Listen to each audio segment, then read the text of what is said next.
the home team, the Minnesota Wild. Right now, joining us is Mike Russo of the Athletic. No. And we got some cameras up here that Mike wants. There's one of his picture being taken, but it's going to be taken anyway, Mike. And your impressions of period number one? It was a good period, actually. It was fun. Some scoring chances. Flower had some fun moments. A couple of missed nets. Man, Boldy just he's got to start scoring. His shooting percentage the last 43 games is 6.8%. He has 10 goals in his last 43 games after 11 in his first 20. Do you think he's squeezing that stick a little bit too much? How about this thing I just looked up? So in the last 44 games, he has stretches of 17 games and 20, where one he didn't score in 15 games and the other in 18. So he, you just want to, he's got to elevate here. Kaprizov's out. They can't score. He's got to start burying these pucks.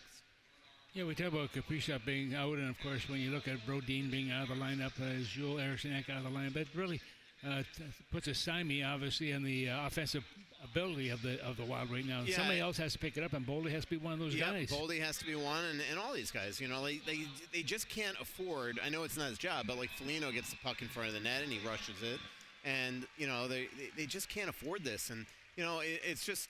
There's been too many of those games that we saw in Vancouver the other day where the Wild are, spend 2 full periods essentially in the offensive zone and don't come out with really anything other than the Faber power play goal. And the third period was really disconcerting when you spend, 16 minutes in the O zone and you have one shift after a TV timeout that they're in their zone and they score. So, right now it's getting hairy. I mean, Calgary and Vancouver are jockeying every day, seemingly winning every game to kind of go back and forth.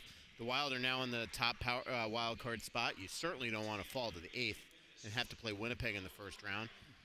So they just got to, they're trying to stay with their head above water with obviously all these injuries that they've got right now to Kaprizov and Brodin. But it's just getting, when you got a waiver pickup on your top line and your trade deadline pickup suddenly playing third line, and it's clearly they're trying to shake some goals out of these guys. Yeah, and we met in Vancouver, Billy Guerin, the little press conference he had up there, and he was talking about the guys who are out of the line. He'd like to have them back, and there's no question about it. Otherwise, he would have put them in LTI. But he's hoping, I think, that they can come back in time to play at least some games. Yeah, and then what I meant by my question, are you going to regret this day if they don't come back, is my point is, I think Billy just thought, you want us to give up a bunch of first-rounders and our top prospect for Brock Nelson. So, in other words, do you want us to get, the equivalent of that trade would be a first-round pick in Urov?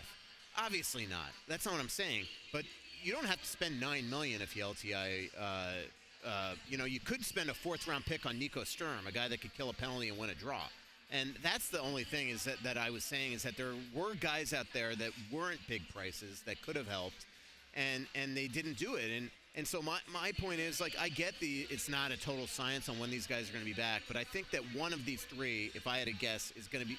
If they come back, it's going to be a game or 2 left in the regular season. So everybody else pulls LTIR or Magic, and my only question is, why don't you guys do the same thing? Because I guarantee you, everything that I'm sensing right now is we're not even going to see Kaprizov start skating until the end of March. And if that's the case, I mean, it took him 3 weeks to play 3 games when he was out the first time before the surgery, and so he's not just going to, after being out 3 months, just practice for a week and then get back in the lineup. So, I just think that there were things that they could have done that day to help this team instead of, they can't win a draw and they can't kill a penalty. And so you add a big right shot 4th liner that's going to bring you a net front presence to the second power play unit in a league right now where there's 1 or 2 power plays a game. And on the Wild, the second unit gets the least amount of ice time than any power play in the league. So, I think there were better needs that day than that. I just think you could have gotten somebody that could have addressed some of the weaknesses that this team has shown, not just lately with the injuries, but all season long, and that's face-offs and penalty killing. Yeah, and so often when you get to that stage, when it's all of a sudden it's draft day, and what are we going to do, and how are we going to do it, and what kind of money do we have to do it with, and of course, we don't know the inner workings of the general managers, what happens behind the scene, right, and what they're talking. I mean, they've got their own plan of attack, and I think for the most part, they stick with it. Yeah, no, absolutely. And like you said, I mean, I'm not in that room. Obviously, Billy knows way more than me and knows what the operations were and what they can and can't do. And what the cost would be to get a player. Right, yeah, what the cost would be. And also, it's not my money. if the Wild put one of those guys on LTIR, they still are now spending extra money that they weren't planning on doing. So I don't know what green lights he has from that effect. And the other thing that we have talked about a lot about is that even if like Kaprizov wants a runway leading up to the playoffs, and a couple years ago when they played Dallas in the first round, he sustained the hamstring injury, and then he missed 13 straight games, and then he was held out to 2 of the last 4, and he said that in the playoffs that he was very, very rusty afterwards. And I think that probably, from Bill Guerin's perspective, is that he wants to, even if Kaprizov could get 2 or 3 regular season games to ramp himself up for a postseason, if that's what Kirill wants, then that makes a lot of sense. But I think what becomes frustrating is when you see everybody else around you making a bunch of moves, and every other year there's other teams that take advantage of their LTIR space and play games with it at times. And here the Wild have 3 significant pieces that are going to be out indefinitely, as far as we know right now, and they can't find one of those guys to just say, you know what, we're going to sit you out to the playoffs. I think that is the only reason for my questioning the other day. Yeah, and you look around the league, you look around the Central Division, how these teams have built up. I look at Dallas and what they've done. Look at Winnipeg, how good they have been, and what they bring to the table. I look at Colorado. I mean, these teams are they're gearing up for the playoffs. And they've got the ability to do it. Yeah, absolutely. And Colorado, they got out of Middlestead's contract and make a big move to get Charlie Coyle in there. I love what they did to get Brock Nelson, and I love what they did to get Ryan Lindgren. Like, I think he's going to help big time and be a thorn in the Wild side. Winnipeg, who's already a tough team at the top of the conference, they go out and add 2 really good pieces in Tanev and Shen, and then obviously Dallas goes out and makes the move for Mikko Rantanen. These are teams that the Wild potentially could play in the first round, although right now it looks like they are in the 7th spot and could stay there.